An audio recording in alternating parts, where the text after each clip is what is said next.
Hey everyone, welcome to the channel. In this video, I'll show you how to fix the issue of Discord app being stuck on the connecting screen on iPhone. Let's get started. If your Discord app is stuck on the connecting screen, let's go ahead and fix it. The first thing you can try is changing your DNS server. To do this, open the Settings application on your device and tap on Wi-Fi. Then, tap on the Info button beside the Wi-Fi network you are connected to.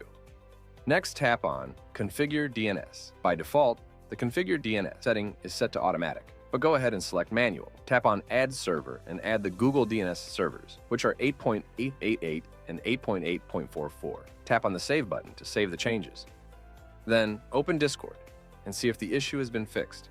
If not, go back to Settings, tap on General, and then tap on iPhone Storage. Scroll down and find the Discord option, then tap on it. You will see the option to offload app. Go ahead and offload the app, then reinstall it again. Reinstalling the app ensures that the latest version is installed, which may fix any bugs in the app. Do not worry, because offloading the app will simply delete the app while keeping its documents and data intact. This action will free up storage used by the app and may further resolve the issue. If the issue persists, you can also check if the app requires any updates. Open the App Store and search for Discord.